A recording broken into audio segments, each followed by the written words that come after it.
আর সৎ ব্যবহার যখন না করে তো সুযোগ তার বিরুদ্ধে যায়। কখনো সুযোগ খুশির কারণ হয়ে দাঁড়ায়,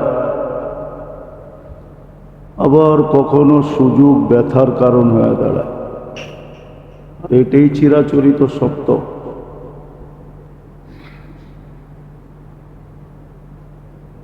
আর সুযোগ আল্লাহ মানুষের সামনে নিয়ে আসেন, আর হুকুমও এটাই, সুযোগকে কাজে লাগাও।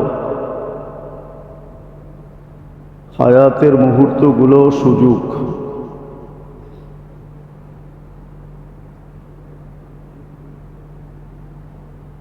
দুনিয়াটা তো বুঝে আসে, সহজেই বুঝে আসে। এটা বোঝা কোনো দুষ্কর ব্যাপার না, সহজেই বুঝে চলে আসে।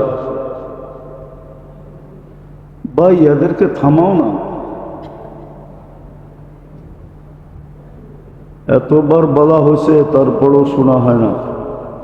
আগের থেকেই যারা আসবে তারা সব বন্দী হয়ে বসবে যেন সামনে জায়গা না থাকে। গুনাহগার কিন্তু আগে আলারও হবে। যদি জায়গা খালি রেখা বসলো আর পিছনের মানুষকে সুযোগ দিল আগে আসার, জায়গা দেখে বিদায় আসে।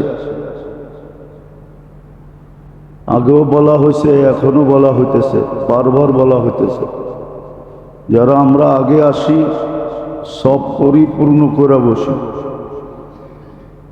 কারো জন্য যেন জায়গা খালি না থেকে যায়।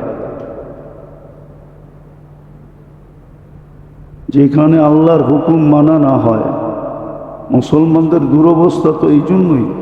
আগেও বলা হয়েছে, এখনো বলা হইতেছে, আমাদের দুরবস্থা এই জন্যই। নইলে এই উম্মতের তো দুরবস্থা হওয়ার কোথাও ইঙ্গিত নেই, লেখা নাই যে এই উম্মতের দুরবস্থা হবে। হ্যাঁ, যদি হবে দুরবস্থা তাহলে এই জন্যই হবে যে আল্লাহর হুকুম মানবে না, নবীর তরিকা মানবে না। কাপড়ে ময়লা লাগলেই ওয়াশের দরকার হয়। যতক্ষণ পর্যন্ত কাপড়ে ময়লা না লাগে, পুরান না হয়, তখন কাপড় ওয়াশ করার দরকার হয় না। দুনিয়াতে বহুত দেশ আছে এক জোড়া এক সপ্তাহ পরলেও কোনো ময়লা হয় না। আমাদের দেশে তো সকালে পরলে বিকালে ময়লা হয়ে যায়। তো কাপড়ের ওয়াশের দরকার হয় যখন ময়লা হয়। আর উম্মতেরও দুরবস্থার শিকার ওই সময় হয় যে সময় আল্লাহ রসুলের হুকুম মানা ছেড়া দেয়। মসজিদেই হুকুম মানে না, বাহিরে কোত্থেকে মানবে? বললে তো আমাদের ইমামরাও রাগ হয়ে যাবে। কোনো মসজিদের ইমাম কেরাত সুন্নত মতে পড়ে না, মসজিদে কেরাতেও সুন্নত মানা হয় না। অথচ মাদ্রাসার ছেলেদেরকে জিজ্ঞেস করেন, নুরুল ইজার ভিতরে লেখা আছে কোন রাকাতে কোন ওয়াক্তে কোন কেরাত পড়বে। যারা নুরুল ইজা পড়ছে, ছোট কিতাব, কোনো বড় কিতাব না। তো কেরাত যখন সুন্নত মতে মসজিদে পড়ে না, আল্লাহ রসুলের সুন্নত মসজিদ থেকে উঠে গেছে, তো শান্তি কোত্থেকে আসবে? দুরবস্থা তো এই জন্যই, ওয়াশ তো এই জন্যই করা হইতেছে। আল্লাহর অঙ্গীকার, আইল্লামিয়া তওবু ফাআনা তাবিবুহুম, হুকুম না মানবে তো তোমাদেরকে আমি ওয়াশ করব। কেননা বেনিফিটে তো এত বড় বড়। সমস্ত উম্মতের সোয়াব শুরু হইতো 1 থেকে, এই উম্মতের সোয়াব শুরু হয় 10 থেকে। 9 ক্রস করার পরে 10, সোয়াবের শুরুই 10 থেকে। অন্য উম্মতের 1.25 লক্ষ উম্মতের সোয়াব শুরু হইতো 1 থেকে, শেষও হয়ে যেত 1 থেকে। শুরু 1, শেষ 1। কিন্তু এই উম্মতের সোয়াব শুরু হয় 10 থেকে। ভালো মতে ভাবার বিষয়, শেষ হয়ে যায় বেগায়ের হিসাবে। হিসাব ছাড়া যায় শেষ হয়, যদি কোয়ালিটি এরকম দেখাইতে পারে। তো এই উম্মতের এত বড় ফ্যাসিলিটি কেন? সর্ব বিষয়ে ফ্যাসিলিটি। কোনো একটা বিষয় নাই যে বিষয় অন্য উম্মতের মতো দিছে না, অন্য উম্মতের চেয়ে 1000 গুণ ঊর্ধ্বে দিছে। কোন উম্মতের জন্য জুমা ছিল কি ছিল না জানি না, কিন্তু এই উম্মতের জন্য জুমা দেওয়া হয়েছে। সপ্তাহে একদিন ঈদের দিন দেওয়া হয়েছে। একটা মুহূর্ত এরকম রাখা হয়েছে, যা চাবে তা দিবে। জুমা ফজিলত দিয়ে ভরা দিছে। এক ওয়াক্ত নামাজকে যদি পড়া হয় তাহলে 270 ওয়াক্ত বানায় দিছে। 10 তো একা একই পড়লে পাবে। সর্ব ধরনের ফ্যাসিলিটি দিয়েছেন। একজনের কাঁধে চাপায়া সবাইকে পার করায় দিতেছে। সবার দায় দায়িত্ব ইমামের কাঁধে দিয়া, বাকি যদি সব চুপচাপ দাঁড়ায়ও থাকে, খালি ইমাম যেরকম করে ওরকম যদি করলো, তাইলে গ্যারান্টি দিতেছেন সবাই নামাজ হয়ে যাবে। এত ফ্যাসিলিটি দেওয়ার পরেও যদি এত সুযোগ, এত সুবিধা, এত আজর সওয়াব, এত মূল্যায়ন, এত দাম দিতে দিতে দিতে এটা বললে কোনো ভুল হবে না। যেমন আল্লাহর কোনো দ্বিতীয় নাই, এরকম মুহাম্মদুর রাসূলুল্লাহরও কোনো দ্বিতীয় নেই। আবার উম্মতে মুহাম্মদীরও কোনো দ্বিতীয় নেই। আল্লাহ যেরকম আহাদ, মুহাম্মদুর রাসূলুল্লাহ হিসাবে আহাদ, আর আমরাও উম্মত হিসাবে আহাদ। তারপরে দুরবস্থা হবে কেন? দুরবস্থা আমরা টাইনা নিয়ে আসছি। কোরআন তো এটাই বলছে, জহরাল ফাসাদ ফিল বাররি ওয়াল বাহর বিমা কাসাবাত আইদিন নাস। দুরবস্থা তোমরা টাইনা নিয়ে আসবা, আমি তোমাদেরকে ঠিক করব না। এটাও বলে দিছেন, লা ইউগাইয়িরু বিকওমিন, আমরা তোমাদেরকে ঝাড়ু মাইরা ঠিক করব না। হাত্তা ইউগাইয়িরু বিআনফুসিহিম, তোমরা যদি তোমাদেরকে ঠিক না করলা, বাকি ঠিক না করলে আমরা তোমাদেরকে ওয়াশ করব। মুসিবত তোমাদের উপরে আসবে। যেরকম আজকে সারা দুনিয়ায় মুসিবত,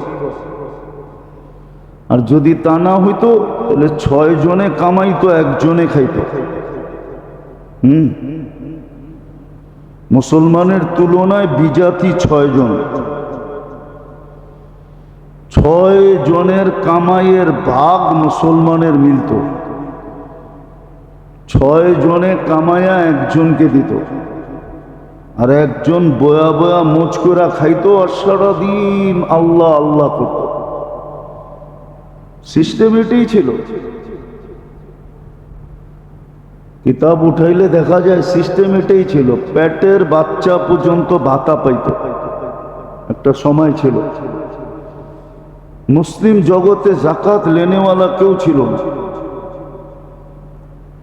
সবাই দেনেওয়ালা ছিল। লওয়ার মতো একজনও ছিল না।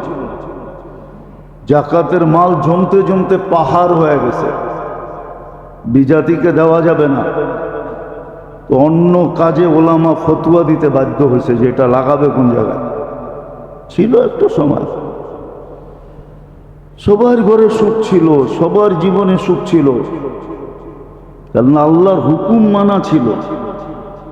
কিছু করতো আর না করতো, আল্লাহর হুকুমকে। হাদিসের শব্দ এটাই বুঝায়, দাঁত দিয়া কামড়ায় রাখতো। আজ্জুহু বিন্নাওয়াজিস, দাঁত দিয়া কামড়ায় ধরে রাখতো আল্লাহর হুকুম, নবীর তরিকাকে। এটি সব ছাড়ছে। সব ছেড়া দিয়া লম্বা লম্বা আশা, শুধু সারাদিন প্ল্যানের ভিতরে কাটায় দিতেছে, প্রোগ্রামের ভিতরে কাটায় দিতেছে। গত জুমা 2 জুমা থেকে বলতেছিলাম না, প্ল্যান আর প্রোগ্রামের ভিতরে সারাদিন কাটায়। প্ল্যান না করে যদি সারাদিন আল্লাহ আল্লাহ করত, হাদিসে আছে একদল মানুষের কথা, ওরাও ছেড়া দিছে আজকে। আমাদের কথাই হাদিসে লেখা আছে, যাকে কোরআন ব্যস্ত করে দিবে চাওয়ার থিকা, চাইতে পারবে না। কোরআনের ভিতরে হাদিসের ভিতরে এতটুক ব্যস্ত হয়েছে যে চাওয়ার সুযোগ নাই।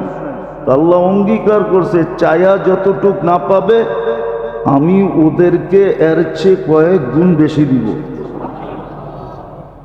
লেখা ছিল। তো সারাদিন আল্লাহ আল্লাহর ভিতরে ব্যস্ত থাকতো, চাওয়া ছাড়া মিলতে থাকতো। চায়া যতটুক না পাবো, চায়া যতটুকু পাইতো এর চেয়ে 100 গুণ বেশি এরা পাইতো। ছিল লেখা, হাদিসে আছে। আমি হাদিসেরই তর্জমা করতেছি, কিন্তু সব ভুলা গেছে। সারাদিন প্ল্যান বানাইতেছে। মাঝে মাঝে ফেরেশতা হাসতে থাকে যে তুই যে সকালে বৈশা প্ল্যান করতেছিস, আমরা তো প্রস্তুতি নিতেছি বিকালে তোকে উঠায় নিয়ে যাবে। হ্যাঁ, তোর প্ল্যান কোথায় যাবে? ফেরেশতা মাঝে মাঝে হাসে, মালাকুল মউত মাঝে মাঝে হাসে যে হায় মানুষ, তুই প্ল্যান করতেছিস, আমরা তো তোকে নিয়ে যাওয়ার প্রস্তুতি নিতেছি। শুধু সীমা রেখায় পা দিতে দেরি, তোকে উঠায় নিতে দেরি করব না। প্ল্যান প্ল্যানের জায়গায় থেকে যাবে।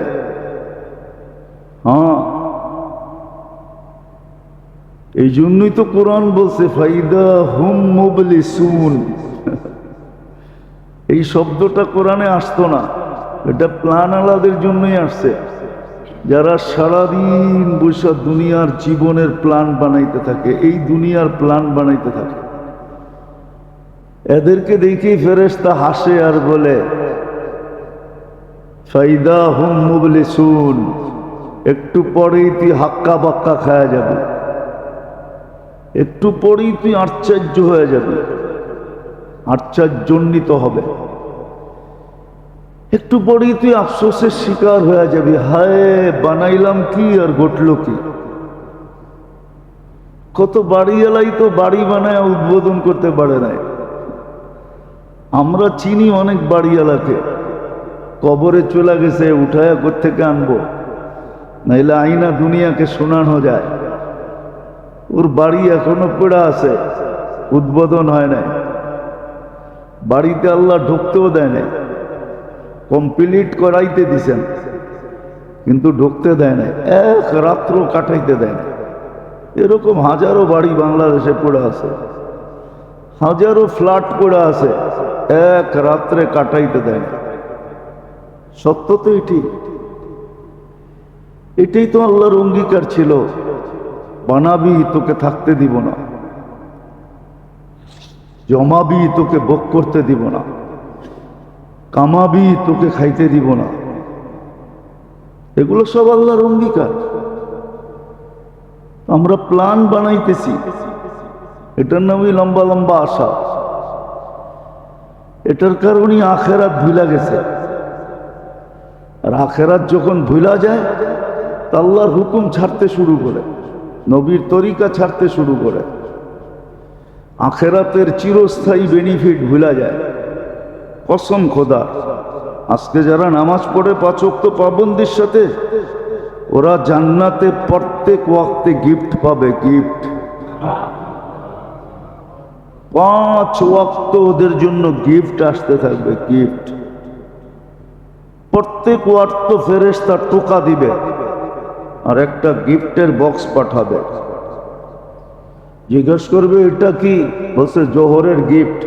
কতদিন আসবে? বলে চিরজীবন আসতে থাকবে। পড়ছে কয়দিন? 60-70 বছরই পড়ছে।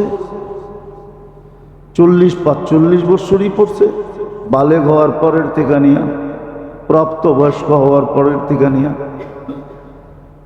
এরকম ফজরের সময় ফজরের গিফট, জোহরের সময় জোহরের গিফট, আসরের সময় আসরের গিফট, মাগরিবের সময় মাগরিবের গিফট, এশারের সময় এশার গিফট। আবার এক ধরনের গিফট না, প্রতিদিন গিফট চেঞ্জ হবে, প্রতিদিন গিফট উন্নত হবে, অনুন্নত না, উন্নত আসতে থাকবে। সমস্ত ন্যাক আমলের ভেতলা দুনিয়া যেটা করতো ন্যাক আমল, ওইটা ওইখানে মিলতে থাকবে। আবার প্রত্যেকটার উপরে লেখাও থাকবে যে এই আবাদতের কারণে তোমাকে এই নেয়ামত দেওয়া হলো। জান্নাত তো দিবেই দিবে, ওটা তো সাজায়া দিবে, বইরা দিবে, ইচ্ছা মতো চেঞ্জ করে দিবে, যেমন ইচ্ছা তেমন চেঞ্জ। হ্যাঁ, ইচ্ছা করলে ডেলি ফার্নিচার চেঞ্জ করতে পারবে। এইখানে তো জীবনে একবার চেঞ্জ করতে পারে না, একবার কিনছে কোনো মতে, ওটা দিয়ে সারা জীবন কাটায় দিছে। জান্নাতে ইচ্ছা করলে ডেলি ফার্নিচার চেঞ্জ হবে, যেমন ডেলি কাপড় চেঞ্জ হয়, ডেলি 70 জোড়া চেঞ্জ হবে ডেলি, এরকম ফার্নিচার চেঞ্জ হবে, প্রসাধনী চেঞ্জ হবে। তো আখেরাত ভুলা যায় মানুষ লম্বা লম্বা আশায়, তখন আর হুকুম মনে থাকে না। আর যখন মন চাহি চলে, তখন তো হক চিনি না। হক চিনার ক্ষমতা ভিতর থেকে আল্লাহ ছিনায় নেয়, হক চিনে না। কানের কাছে বললেও বোঝে না। আজকে যেরকম বলতে তো ওলামা ইকরাম কম বলে না, শুনাইতে তো কম শোনায় না আমাদেরকে, কিন্তু হক বোঝে না। কান পর্যন্ত যায়, ভিতরে যায় না, শুধু কানে যায় হকের আওয়াজ লাগে, ভিতরে ঢুকতে পারে না। কেননা কানের ভিতরে পর্দা দিয়ে আছে, ঢোকে না ভিতরে, হক ভিতরে ঢোকে না। কেননা ইত্তেবাউল হাওয়া, মন চাহি জীবন। এই জন্য আল্লাহ যোগ্যতা শক্তি উঠায় নিয়ে গেছেন, রত্ন উঠায় নিয়ে গেছেন, এর হক বুঝবে না, এই জন্য হক বুঝে না। তো আজকে দুরবস্থা এই জন্যই, নাহলে দুরবস্থা হওয়ার কথা ছিল না। মুসলমানের দুরবস্থার কোনো যুক্তি নাই যে মুসলমান দুরবস্থার শিকার হবে। কোনো তর্কতে বুঝে আসে না, কোনো যুক্তিতে বুঝে আসে না, না কোরআনে বুঝে আসে, না হাদিসে বুঝে আসে, কোনো জিনিস দিয়ে বুঝে আসে না। মুসলমানের দুরবস্থা হবে কেন? উম্মতে মুহাম্মাদির দুরবস্থা হবে কেন? বলবেন কোরবানির কথা তো বলছে, কোরবানি দিয়া গেছে, যারা দেওয়ার ওরা দিয়া চলে গেছে, আর কোরবানিরও দরকার হবে না। কোরবানি যাদের দেওয়ার দরকার ছিল ওরা দিয়া চলে গেছে, ওরা এতটুক কোরবানি দিছে যে কিয়ামতের সকাল পর্যন্ত মানুষ ওই কোরবানি দিয়া খাইতে পারবে, তারপরও শেষ হবে না। আমাদের আসলাফরা, সালাফরা, পূর্বপুরুষরা, আমরা যাদের উত্তরসূরি, তারা এতটুকু কোরবানি দিছে বলা বাহুল্য, বইলা কয়া শেষ করা যাবে না। সাহাবা, তাবি, তাবে তাবিন, আইম্মায়ে মুজতাহিদিন, আল্লাহ ওয়ালারা এত কোরবানি দিয়ে গেছেন যে আমাদের আর কোরবানি দেওয়ার দরকার হবে না, শুধু এতটুক করলেই হবে। আল্লাহর হুকুম আবার পুরা মানতে হবে, এটাও জরুরি না, এটাও একটা সীমা রেখা দিছেন। লাউ আমিলতুম উশরা মা উনসিলা বি, 10 ভাগও যদি মানো, এটাও একটা সীমা রেখা দিছেন। আরো নিচে আইসা সীমা রেখা দিছেন, মান তামাসসাকা বিসুন্নতি, একটা সুন্নত যদি ধরে রাখো, আমার মন বলে, কিতাব বলে, তাখায়ুল বলে ওই সুন্নতটা ছিল 5 ওয়াক্ত নামাজ। উম্মত যদি একটা সুন্নত ধরে রাখত, আর কোন সুন্নত যদি ধরার দরকার না ধরত, একটা শুধু ধরে রাখত, নামাজ নামি সুন্নত, যেটা দুনিয়াতে আইসেই মেসেজ দিছেন। সারা জীবনে যেখানে হায় হায় কোনো, এটা আল্লাহ রসুলের সামনে বলা শোভা পায় না, যেখানে কিঞ্চিত অলসতা ছিল না, কিঞ্চিত ছাড় ছিল না, যাওয়ার সময় যেটার উপরে চিৎকার ছিল আসসালা আসসালা ওমা মালাকাত আইমানুকুম, একটা সুন্নত যদি ধরে রাখতো, তাহলে মুসলমান আজকে দুরবস্থার শিকার হতো না। আমল তো বেশি করার কথা না, আমল তো এই উম্মতের জন্য কমায়া দিছেন দুর্বলতা দেখা, যে সময় দুর্বলতা নিয়ে আসবে, ইদা আমল কমায়া দিছিলেন। কিন্তু হ্যাঁ, এতটুক বলছিলেন যেটা করবা ওটা যেন আমার বন্ধুর আদর্শের বাহিরে না যায়,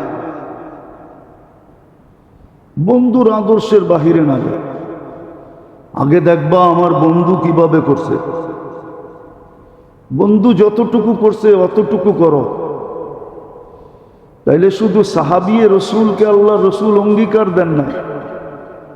এক হাদিসে আছে, বুখারীতে আছে, মুসলিমে আছে, তিরমিজিতে আছে, সমস্ত হাদিসের কিতাবে আছে।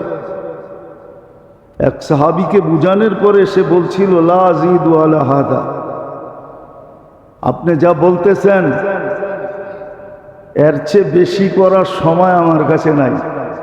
আপনি যদিও বলছেন ইল্লা আন তাতাওয়া, করণীয়টা বলার পরে আপনি বলছেন তুমি ইচ্ছা করলে নফল করতে পারো, বলছে এত সময় আমার কাছে নাই। ওয়ালা আনকুস, যেটা একান্ত করণীয় ওটাকে ছাড়ার তো কোনো সুযোগই নেই। তা আল্লাহর রসুল বলছে জান্নাতি যদি দেখতে চাও, ইন্না হাযা মিন আহলিল জান্নাতি ইন সাদাক, এটা তো জান্নাতি মানুষ যদি সত্য বলে থাকে। আমাদেরকেও জান্নাতের ওয়াদা ছিল, এটা শুধু ওনার জন্য ছিল না, আমাদের জন্য ছিল, যে আমি সুন্নতের বাহিরে যাব না, আমল কম করব, কিন্তু যতটুক করব অতটুক সুন্নত অনুযায়ী করব। এই যে আশুরা সামনে আসতেছে, কালকার দিন পরের দিনই আশুরা, রবিবারে।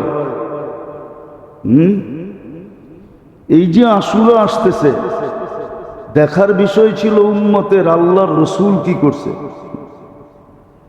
কিন্তু শয়তানও তো শয়তান, ঠিক না? নাইলে বললে তো আবার রাগ হয়ে যাবে, জিঞ্জিরার মানুষ থাকলে। তাইলে জিঞ্জিরা তৈরি হইতো কেন? নকল শব্দটা আসতো কেন?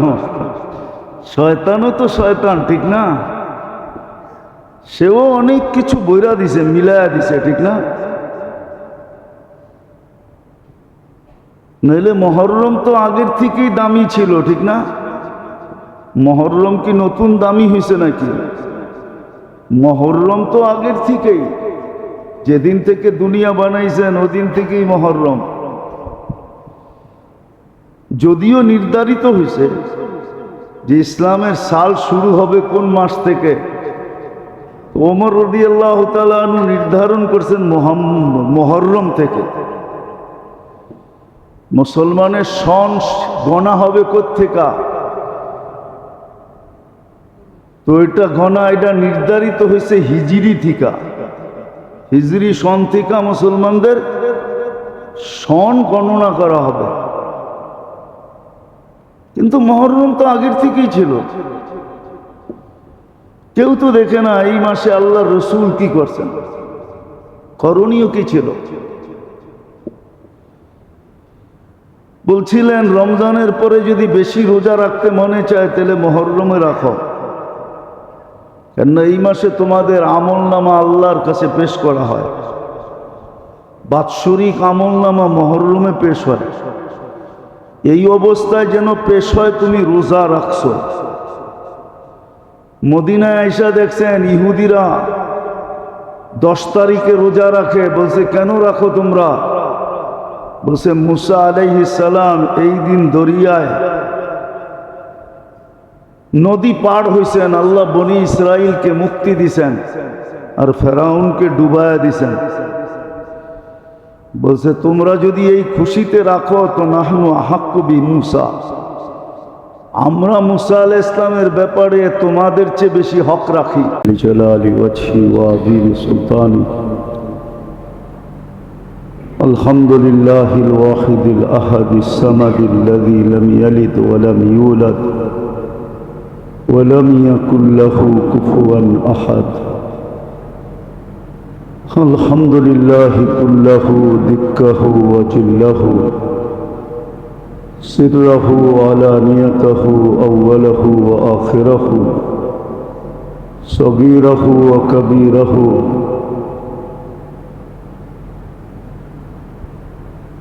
আলহামদুলিল্লাহি হামদান খালিদান মা খুলুদি দাইমান মা দাওয়ামি লা মুনতাহা লাহু দুনা ইলমি ولا منتهى له دون معصيته جل جلاله والصلاة والسلام على حبيبنا وحبيب ربنا مصطفى مجتبى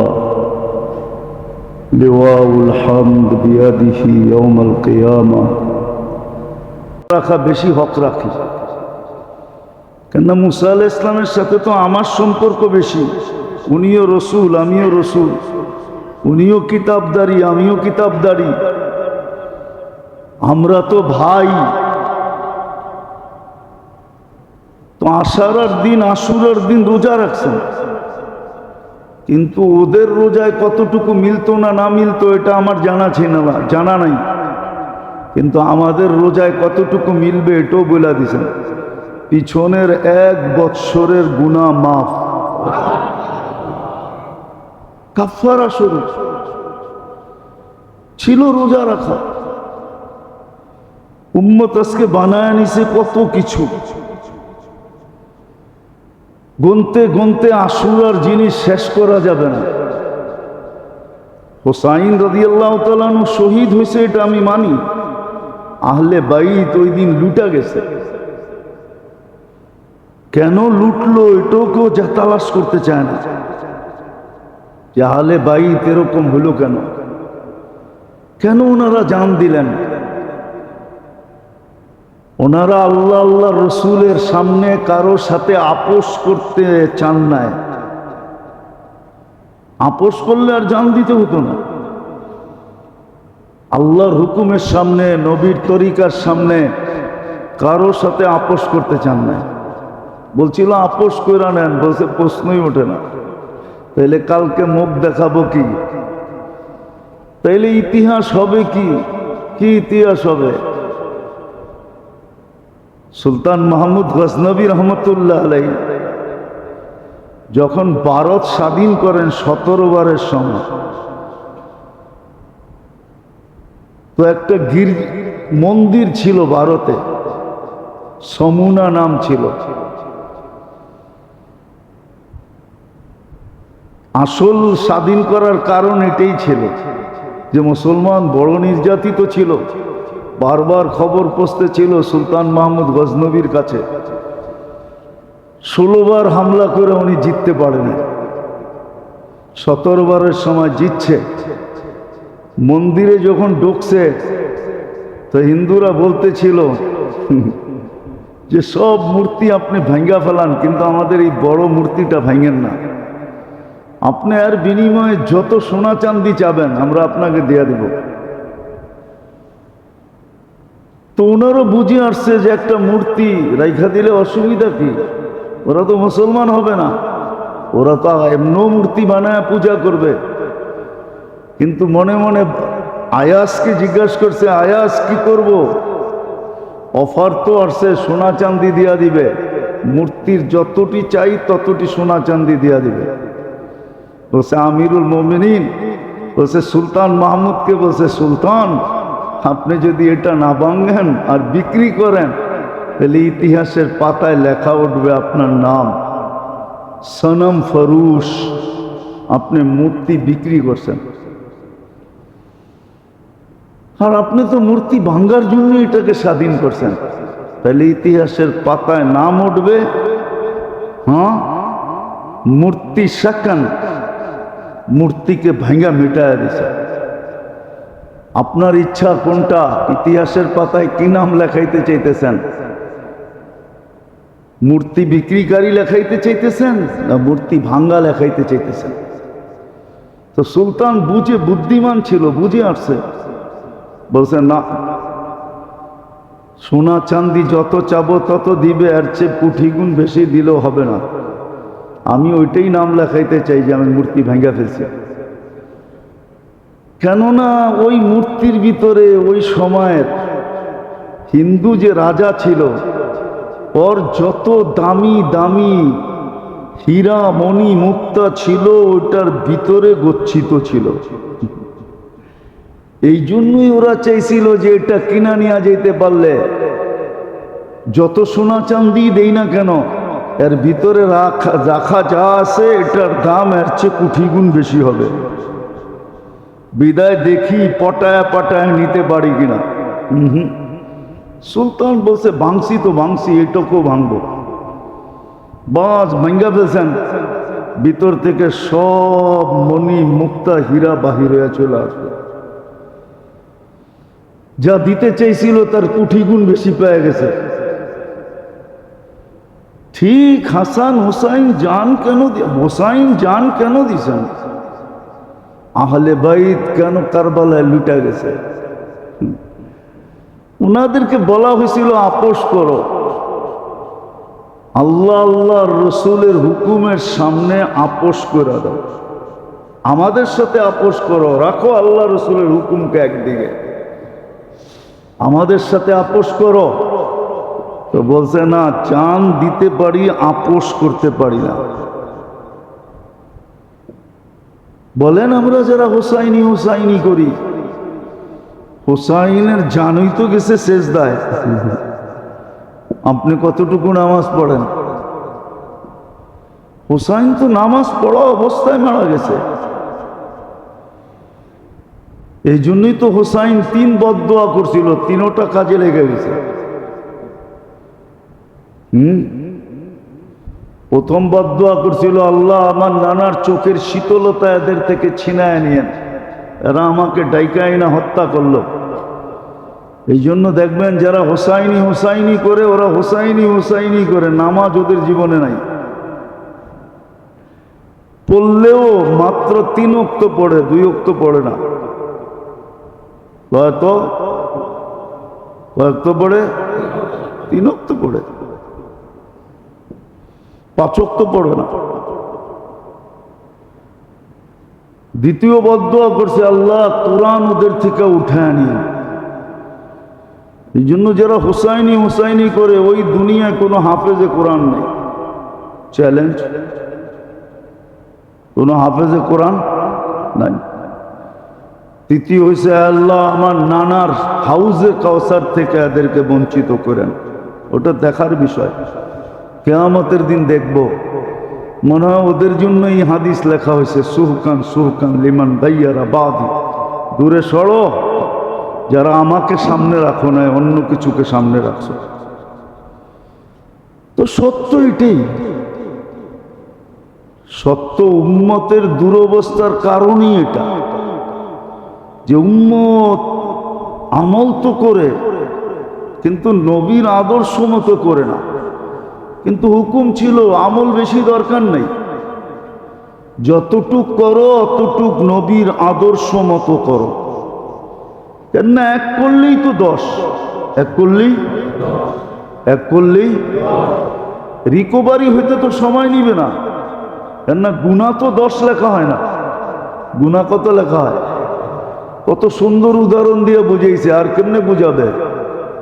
বলছে প্রত্যেক নামাজের পরে 10 বার সুবহানাল্লাহ, 10 বার আলহামদুলিল্লাহ, 10 বার আল্লাহু আকবার পড়ো তো 30 বার, 5 ওয়াক্তে হবে 150 বার, সওয়াব মিলবে 1500। ঘুমের সময় পড়ো 33 33 34 100 বার, সওয়াব মিলবে 1000 বার। 10,000 আর 1000 2500। তারপরে বলছে তোমাদের ভিতরে কে 2500 গুনাহ করার ক্ষমতা রাখে? এই মজলিসে বলুক না যে 50টা গুনার নাম বলুক কেউ, ওরে ক্যাশ 10,000 টাকা পুরস্কার দিব আমি। পারবেন কেউ 50টা গুনার নাম বলতে? হাফ সেঞ্চুরি পারবেন? কে নিতে রাজি আছে এই চ্যালেঞ্জ? নগদ দিয়ে দিব, কিন্তু নগদ। এটা মনে করেন না যে হুজুর দেখে যাবে, টাকা নাই। 50টা গুনার নাম জানি না, 2500 গুনাহ করতে হবে। এই উম্মতের জন্য তো এটাও বিরাট বড় গিফট, এটাও ফ্যাসিলিটি, এটাও সুসংবাদ, এটাও আল্লাহর পক্ষ থেকে বিরাট বড় মেহেরবানি, এহসান, দয়া, যে গুনাহকে বাড়তে দেন না, একের উপরে ব্রেক লাগায় দিয়েছেন। এক গুনাহ লেখা হবে, কিন্তু নেক কত কত? যেন একের থেকে এক যাওয়ার পরে আরো 9 থেকে যায়। আর কত ফ্যাসিলিটি দিবে? এই জন্য তো রিকভারির সুযোগ ছিল। এই জন্য যে লেখছে বড় সুন্দর লেখছে যে আমল বেশি দরকার নাই, আমল বেশি করার দরকার নাই, কিন্তু যতটুক করো অতটুক যেন মুহাম্মদুর রাসূলুল্লাহর আদর্শের বাহিরে না যায়। মুহাম্মদুর রাসূলুল্লাহ সাল্লাল্লাহু আলাইহি ওয়াসাল্লামের আদর্শ মতে হয়, সুন্নত যেটাকে বলে, বিন্দুও যেন আদর্শের বাহিরে না যায়। কেননা কয়েকদিন আগেও বলছিলাম, এখনো বলি, কবরের প্রথম প্রশ্নই কিন্তু এটা হবে যে যেই জীবন কাটায় আসছো ওটা আমার বন্ধুর আদর্শে কতটুকু কাটাইছো, আদর্শে কাটাইছো কিনা। মা কুনতা তাকুলু ফি হাযার রাজুলি মুহাম্মাদিন, মুহাম্মদুর রাসূলুল্লাহর আদর্শে কতটুকু জীবন কাটাইছো বলো। মুহাম্মদুর রাসূলুল্লাহ সম্বন্ধে প্রথম প্রশ্ন হবে। এজন্য ইমাম বুখারী লিখেই দিয়েছেন, আমি এক সুয়ালের কায়েল, কবরে একটাই মাত্র প্রশ্ন হবে। মুসলিম রহমতুল্লাহ আলাইহি বলছে, আপনি যেদিকে আমি ওই দিকে। উনিও লেখছেন একটাই প্রশ্ন হবে, মুহাম্মদুর রাসূলুল্লাহর আদর্শে কতটুকু আদর্শবান ছিল বলো। কেননা আমার গ্যারান্টিও তো ছিল, ইন তুতিউ তাহতাদু, আমার বন্ধুর আদর্শে আদর্শবান হইলে আমি তোমাকে টোকায়া হেদায়েতের মালা পড়ায়া দিব। তোমার টোকাইতে হবে না, হেদায়েত তোমার তালাশ করতে হবে না, হেদায়েত তোমাকে তালাশ করে গলা জড়ায়া ধরবে। মান আতা আর রাসূল ফাকাদ আতা আল্লাহ, আমার বন্ধুর আদর্শে আদর্শবান হইলেই আমি তোমাকে গলায় লাগায় নেব। তুমি আমাকে মানলে এই কথার সার্টিফিকেট দিয়া দিব। ইন কুনতুম তুহিব্বুনাল্লাহ ফাত্তাবিউনি ইউহিব্বুকুমুল্লাহ ওয়া ইয়াগফির লাকুম যুনুবাকুম। আমার বন্ধুর আদর্শের আদর্শবান হইতে দেরি, আমি তোমার গুনাহগুলাকে মিটায় দিতে, ছড়ায় দিতে, মুছা দিতে, দূর করে দিতে দেরি করব না। তোমার আমলনামায় কোনো গুনাহই থাকবে না, সব মুছা যাবে, সব ধুলিস্যাৎ হয়ে যাবে। আমলনামাটা বিলকুল ক্লিন থাকবে, কোনো গুনাহ নাই। এমনকি ফেরেশতা পর্যন্ত তাক লাগা যাবে, আল্লাহ গুনাহ তো নাই, সম্ভব কি কইরা? মানুষ আবার গুনাহ নাই, সম্ভব হলো কি কইরা? আল্লাহ ফেরেশতাদেরকে বুঝাবে, এই পদ্ধতিতে এদের গুনাহ ঝরে গেছে। নাইলে কেউ কোরআন কেন বলতো ইয়াতবাউ সাইয়্যাতুল হাসানা, গুনাহ হয়ে গেল সাথে সাথে নেক করো, ইয়ামহু, আমরা মিটায় দিব, সাথে সাথে মিটা যাবে। আমল তো বেশি দরকার ছিল না, কিন্তু ওই যে বললাম রুগী আগের থেকেই তো রুগী হয়ে আছে, আমল সঠিক করবে তো করবে কোত্থেকা? সারাদিন কাটে প্ল্যানে আর প্রোগ্রামে, প্ল্যান প্রোগ্রাম সারাদিন করতে থাকে, এই দুনিয়ার প্ল্যান আর দুনিয়ার প্রোগ্রাম। কাকে মারবে, কাকে ধরবে, কাঠটা চিনাবে, কাঠটা খাবে, কাঠটা লুটবে। যা দেখেন হাজারো মানুষ আছে সারাদিন এই চিন্তাই করে কোনখানে দাও বসাইলে 2 টাকা আসবে, কিন্তু এইটা ভাবে না যে এই 2 টাকা যে কামাইলাম আমি খাইতে পারবো কিনা। আচ্ছা খাইলাম, এটাই ফুড পয়জন হবে কিনা? ফুড পয়জন মনে হয় বোঝেন না, ঠিক না? কি দুনিয়ায় না হইলো আখেরাতে হবে কিনা? যদি এটি চিন্তা ভাবনাই হইতো তো আমাদের সমাজ এরকম কেন হইতো? পেপার পত্রিকা দেখলে তো লজ্জায় মাথা নিচের দিকে চলে আসতে চায়। সব জায়গায় জুলুম আর জুলুম, অত্যাচার আর অত্যাচার। আবার রাগ হয়ে যায় কিনা, রাস্তাঘাটে চলতে তৈব চান্দা আর চান্দা।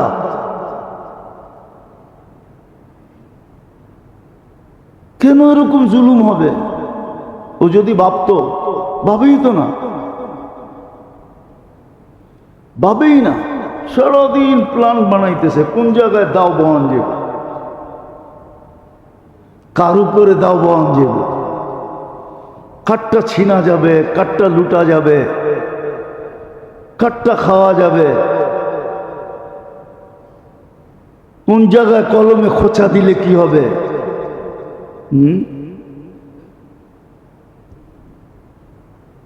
সারাদিন প্ল্যান প্রোগ্রাম চলতেছে, অস্থায়ী এই ক্ষণস্থায়ী দুনিয়া নিয়ে, যেটার একটা মুহূর্তের গ্যারান্টি কেউ দিতে পারবে না। পারবে কেউ গ্যারান্টি দিতে? যে সূর্য ডুবতে দেখমু? কত মানুষে তো উঠন্ত সূর্যের ভিতরে কবরের নিচে মাটির নিচে চলে গেছে, ও সূর্য উঠন্ত দেখছে, দেখতে দেখতে দেখতেছে যে আমি মাটির নিচে চলে যেতেছি। কত দশকৃত আল্লাহ সূর্য উঠা অবস্থায় মাটির সাথে মিশাইয়া দিছে।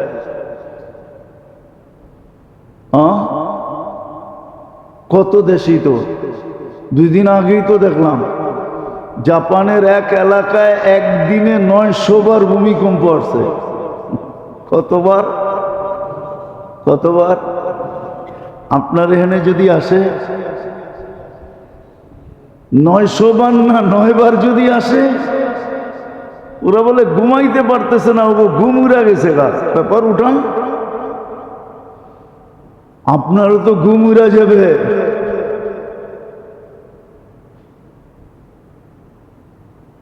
আর একটু হলো হক চিনতে চায় না, মন মতো চলতে চলতে চলতে এরকম অবস্থা হয়ে গেছে যে হক আমরা বুঝাইতে চাই কিন্তু বুঝতে চায় না। মোল্লার কাম কি? মসজিদে আজান দিবে, আর কি করবে? মোল্লার কাম বলার বলবো, মোল্লার কথা শুনলেই হবে? পুরো জাতি এই কথাই কয়, মোল্লার কথা শুনে উন্নতি করতে পারবে না। দুনিয়া একদিন নিজে নিজে কাঁদবে, এটাও সত্য, লেখা রাখেন। দুনিয়া একদিন নিজে নিজে কাঁদবে। সম্পর্ক মানুষ খুশিতে করে, খুশিতে কি মনে হয় বোঝেন নাই? সম্পর্ক খুশি খুশি তো হয়। কি কয়েকদিন পরে যায় নিজেই দেওয়ালে মাথা মারে, এই সম্পর্ক করলাম কেন? কিন্তু প্রথম দিন কিন্তু খুশি খুশি করছে, মনে হয় বোঝেন নাই? ব্যাঙ্গা করে দেবো।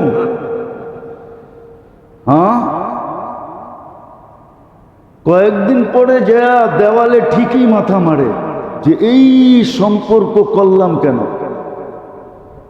সম্পর্ক মাথা মারে দেওয়ালে।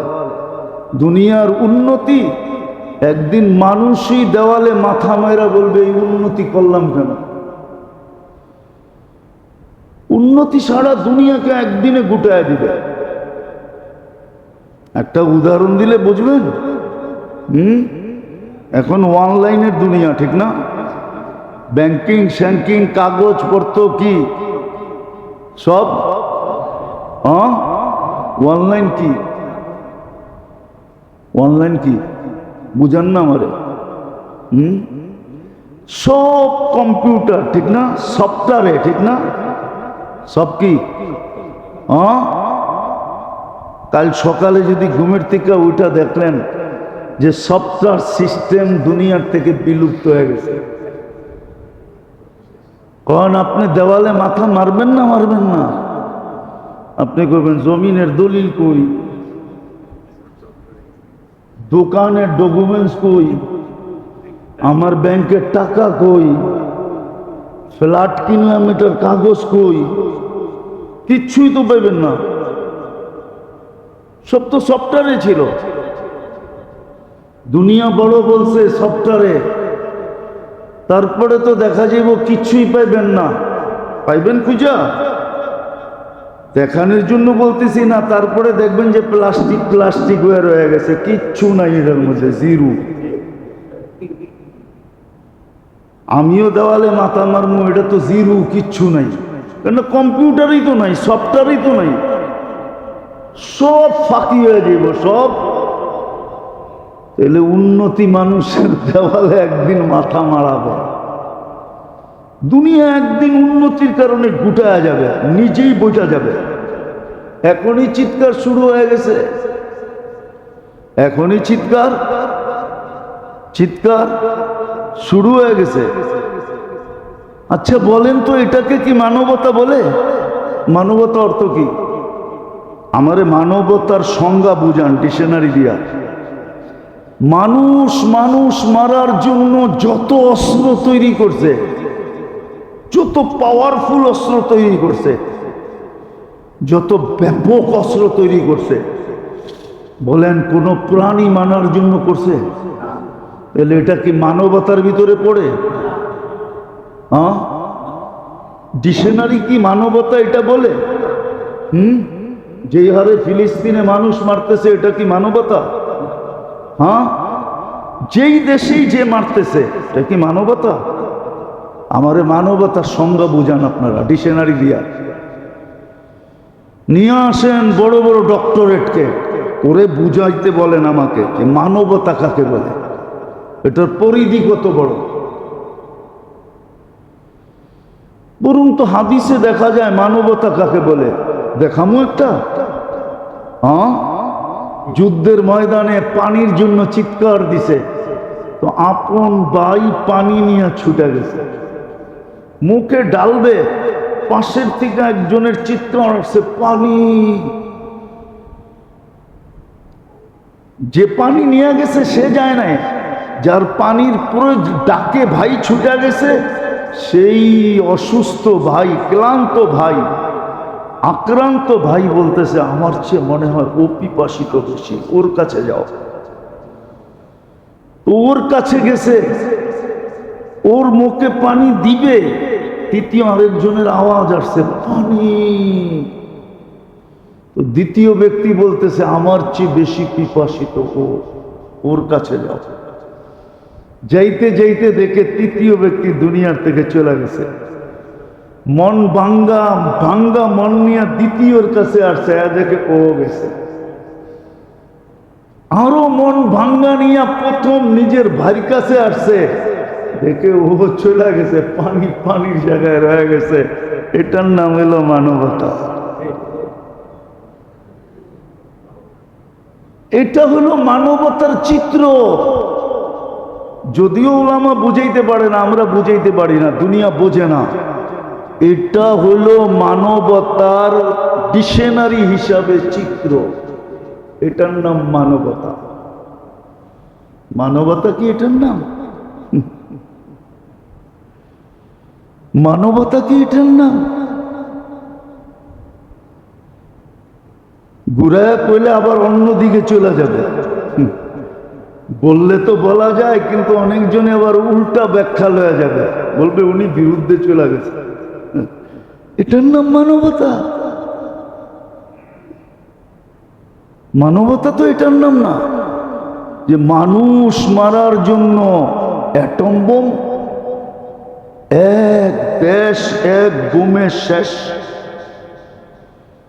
এটার নাম মানবতা? এটা মানবতার বোম? তো যেটা বুঝাইতেছিলাম মেরে দোস্ত, আজকে মুসলমানদের দুরবস্থা এই জন্য। অথচ আমল তো বেশি করার হুকুম ছিল না, যে আমল 7 দিন করো। বলবেন আপনি একটা পাইলেন কোত্থেকে? চলেন আর একটা হাদিস দিয়া বুঝাই। আল্লাহর রসুল ঘরে নাই, 3 জন আসছে, আইসা ঘরের বাহিরের থেকে বলতেছে আল্লাহর রসুলকে পান নাই। তো 3 জন আপসে যুক্তি করতেছে, শুন আমি সারা রাত্র ইবাদত করব, ঘুমাবো না। আরেকজন বলতেছে আমি সারা জীবন রোজা রাখবো, একদিনও রোজা ছাড়ব না। আরেকজন বলতেছে আমি বিয়ে শাদী বিলকুল করব না, জীবনে বিয়ে শাদীর কাছেও যাব না। আল্লাহর রসুল কিন্তু পিছনে আড়াল থেকে শুনতেছেন। 3 জনের সিদ্ধান্ত নেওয়ার পরে আল্লাহর রসুল বাহির হয়ে আসছেন, বলছে শোনো, একটাও আমার দিন না, একটাও আমার। অথচ সারা রাত্র জীবন ভর ইবাদত করবে। বলছে এটা আমার তরিকা না, আমি ইবাদতও করি, আবার আমার নাকের ডাক আমার ঘরের লোক শুনে। ইবনে আব্বাস রাদিয়াল্লাহু তাআলা আনহু বলতেছিলেন যে আমি ফুফুর ঘরে ছিলাম, বলে আমি ওই ঘরে ছিলাম, আমি শুনতেছিলাম আল্লাহর রসুল ঘুমাইতেছেন, আল্লাহর রসুলের নাকের আওয়াজ আমি শুনতেছিলাম, গতি তাহু, নাকের আওয়াজ। আল্লাহর রসুল বলছে আমি ঘুমাইও আবার রাত্রে ইবাদতও করি। আর তুমি যে বলছো সারাদিন জীবন রোজা রাখবা, আমি রোজাও রাখি আবার রোজা ছাড়াও থাকি। আর তুমি যে বলছো আমি বিয়ে করব না, আমার একাধিক বিবি। তো সত্য এটাই, আমল বেশি করার হুকুম নাই। যদি থাকতো তাহলে এই হাদিস কোনোদিন বুখারী তিরমিজিতে আসতো না। ওয়ালি জাসাদিকা আলাইকা হাক্কুন, তোর শরীরের হকও আছে। শরীর আল্লাহ দিছে বিদায়, কয় না অনেকজনের শরীরটা দেখা লোহার মতো পিটানো, ঠিক না? লোহার মতো পিটানো দিকে কিছে, লেখা লোহা দিয়া বেরিয়েবেন নাকি? এই জন্য ওরে সারাদিন খাটাবেন? বলছে না না, ওয়ালি জাসাদিকা আলাইকা হাক্কুন, ওয়ালি আইনিকা আলাইকা হাক্কুন, ওয়ালি উযুনিকা আলাইকা হাক্কুন। প্রত্যেক অঙ্গের হক আলাদা আলাদা আছে। এটাকে দিছে দিকা খালি খাটায় মারবা না, বরং এমন পর্যন্ত বইলা দিছেন ঘুমায়ও সজাগ থাইকা যা কামাইবা, ঘুমায়া ঘুমায়া সমান কামাইবা। মনে হয় বুঝাইতে পারি না। সজাগ থাইকা যা কামাইবা, ঘুমায়া ঘুমায়ও সম পরিমাণ কামাইবা। নইলে এশারের নামাজ বাজামাত, ফজরের নামাজ বাজামাত, সারা রাত্র ইবাদতের সওয়াব কেন? আরশ কাইপা ওঠে। এরকম গুনাহ যেন উম্মতের কাছ থেকে না হয়, বরং বড় মূল্যায়ন মাস, মূল্যবান মাস। যত বেশি এই মাসে তওবা ইস্তেগফার করা যায়, তওবা করেন, ইস্তেগফার করেন, আল্লাহর কাছে দোয়া করেন, কান্নাকাটি করেন। হইতে পারে এই মাস যদি উম্মত যেইভাবে কাটানের ওইভাবে যদি কাটাইতে পারে, তাহলে পরের মাসে সূর্য হয়তো নতুন কিছু নিয়ে উঠতে পারে। আর না হলে প্রথমে বলছি না, কাপড়ে ময়লা হইলেই ওয়াশ করতে হয়। ময়লা হইলি কি করতে হয়? ওয়াশ করতে হয়। আর দাগ না উঠলেই নামি দামি কেমিক্যাল ডালতে হয়। আল্লাহ আমাদেরকে ওয়াশ করতেছেন, এমন না হোক যে দাগ উঠতেছে না, তখন এমন কেমিক্যাল ডালুক ওই কেমিক্যাল সইতেই না পারি। অনেক সময় দেখা যায় কেমিক্যাল এমন ডালছে, দাগ তো গেছে গেছে, লোকে কাপড়ও গেছে, লোকে লোকে কি দুয়া দেখে টান দিলেই ছিঁড়া যায়, টান দিলেই ছিঁড়া যায়। এরম না হোক যে আমাদেরকে ওয়াশ করতে যায় এমন কেমিক্যাল দিল যে উন্নতি শেষ।